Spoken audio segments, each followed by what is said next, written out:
पुरानी हवेली, मोहब्बत, वासना और बदले की दास्तान। गांव के किनारे एक विशाल हवेली थी जो दूर से ही अपनी शानो शौकत की गवाही देती थी।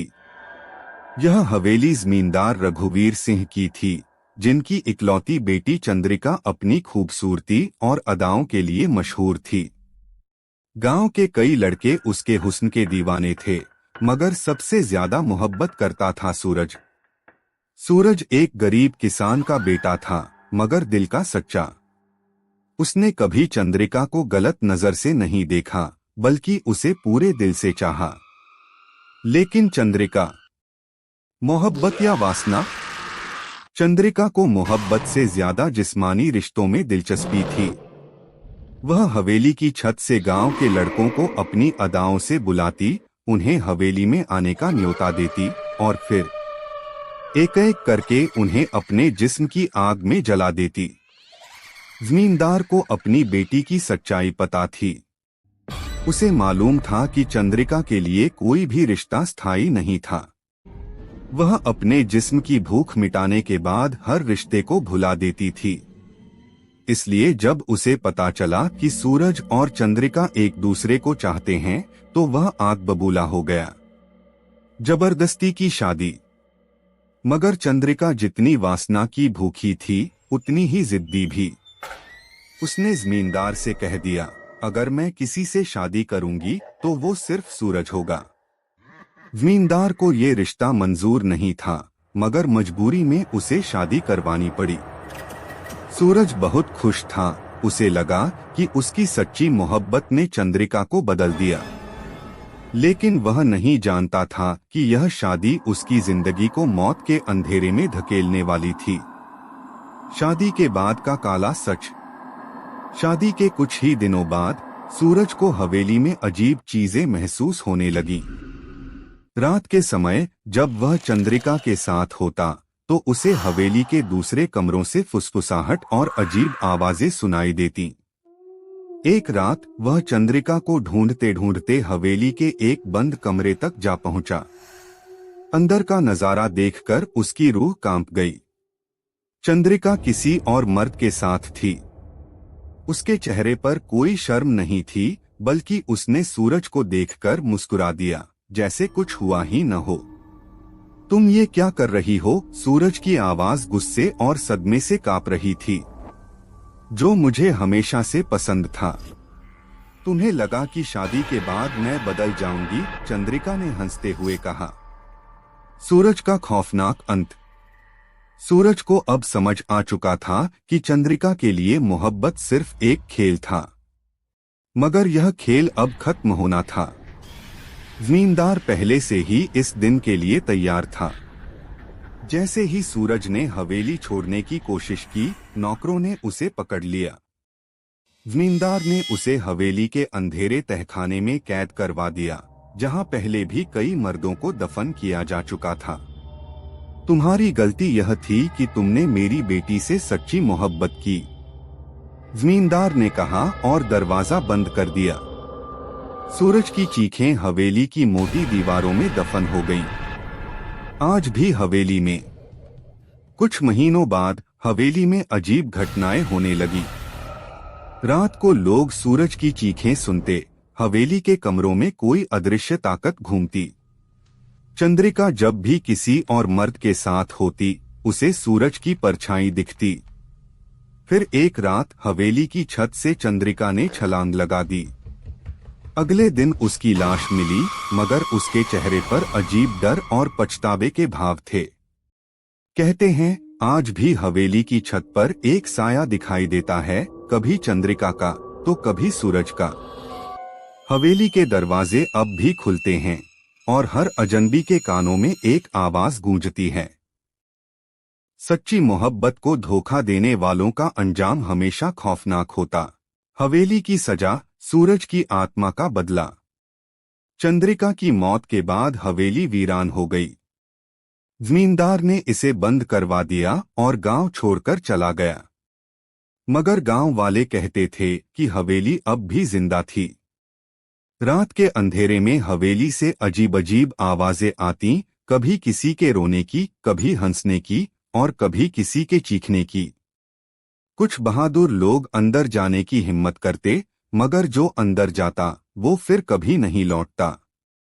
एक नए शिकार की तलाश। गांव में एक नौजवान अजय आया।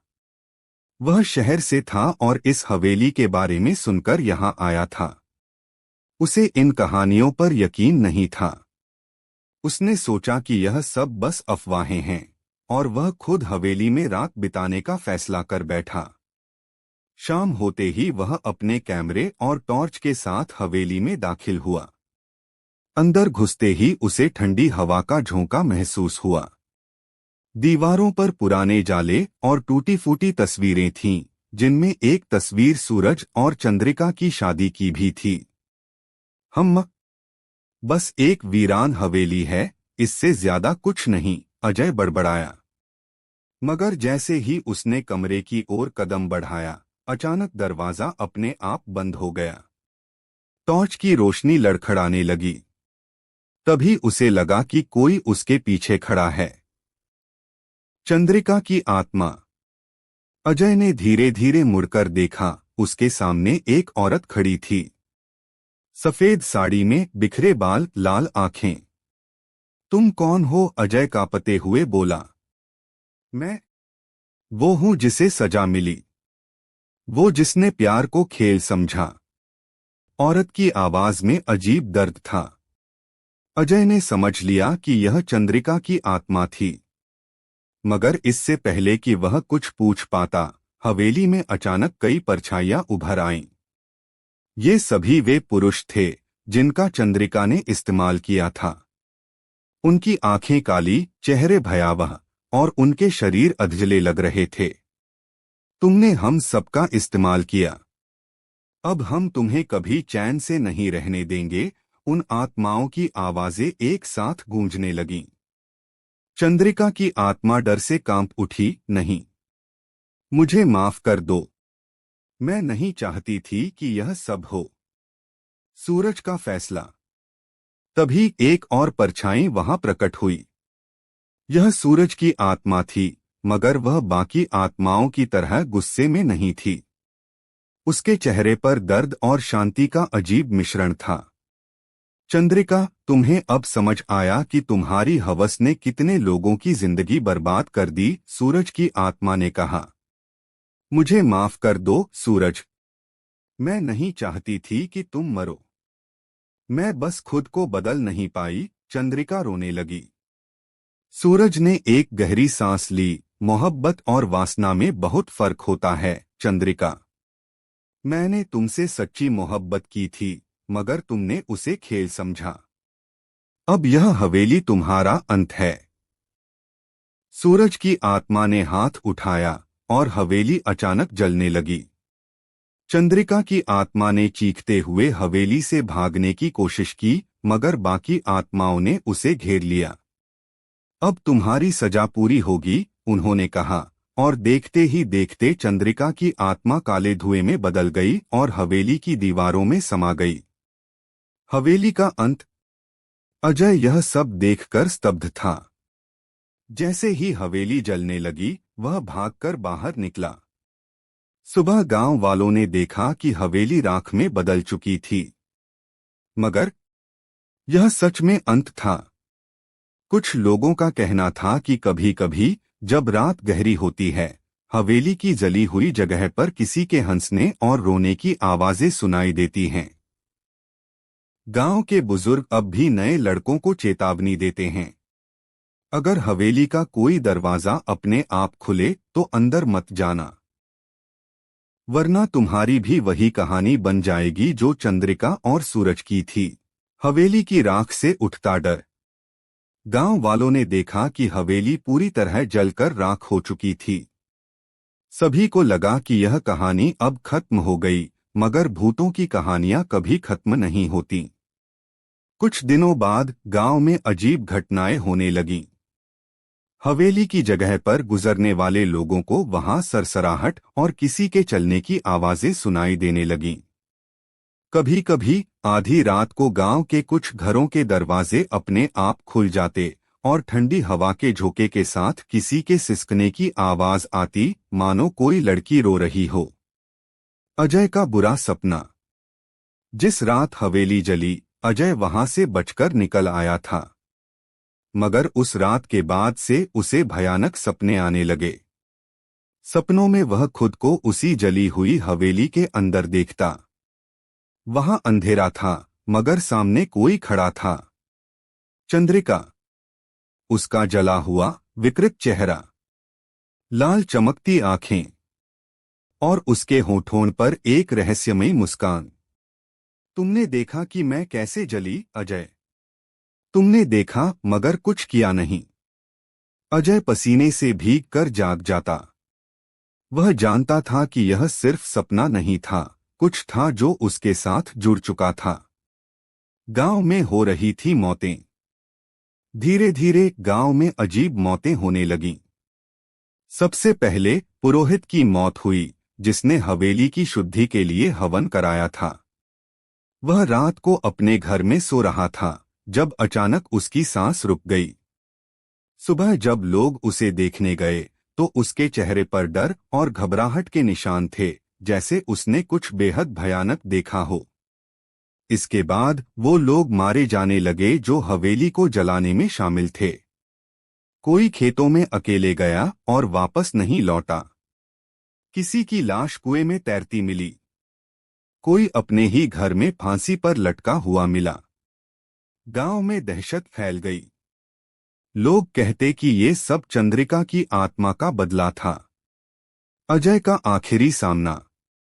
अजय अब समझ चुका था कि वह भी चंद्रिका के श्राप का शिकार होने वाला था। उसने गांव के कुछ बुजुर्गों और तांत्रिकों से मदद मांगी। अगर तुमने उसे जलते हुए देखा है, तो अब वह तुम्हें कभी चैन से नहीं रहने देगी, तांत्रिक ने कहा। तो मैं क्या करूं? अजय डर से कांप रहा था। तुम्हें फिर से हवेली जाना होगा। वहां तुम्हारा इंतजार हो रहा है। आखिरी रात। अजय के पास कोई और रास्ता नहीं था। आधी रात को वह कुछ तांत्रिकों के साथ हवेली की जली हुई जगह पर पहुंचा। वहां राख के अलावा कुछ नहीं था, मगर जैसे ही उन्होंने मंत्र पढ़ना शुरू किया, हवा तेज चलने लगी, राख उड़ने लगी और अचानक वहां से एक धुआं उठने लगा। चंद्रिका की आत्मा प्रकट हुई। वह अधजले शरीर के साथ खड़ी थी, उसकी आंखों में नफरत थी। तुम मुझे मारना चाहते हो? क्या मैंने सिर्फ तुम्हें ही तकलीफ दी थी? मेरा क्या? मेरे साथ जो हुआ उसका क्या? चंद्रिका चीखी। अजय और तांत्रिक पीछे हट गए। हवेली के जले हुए मलबे से अब परछाइयां निकल रही थीं, वे सब लड़के जिनका उसने इस्तेमाल किया था, जिनकी आत्माएं हवेली में कैद थीं। उनमें से एक परछाई सूरज की भी थी। अब सब खत्म हो जाना चाहिए, चंद्रिका, सूरज की आत्मा ने कहा। नहीं, मैं मरना नहीं चाहती, चंद्रिका तड़प उठी। मगर अब बहुत देर हो चुकी थी। बाकी आत्माएं उसे घेरने लगीं। हवेली की राख से आग की लपटें उठने लगीं। चंद्रिका की आत्मा दर्दनाक चीखों के साथ धुएं में बदलने लगी। आखिरी शब्द। जाने से पहले चंद्रिका ने अजय की ओर देखा और कहा, अगर तुम्हारे आसपास कोई लड़की मोहब्बत का नाम लेकर सिर्फ अपने शौक पूरे कर रही हो, तो उसे रोक लेना, वरना एक और चंद्रिका जन्म लेगी और फिर वह हमेशा के लिए गायब हो जाएगी।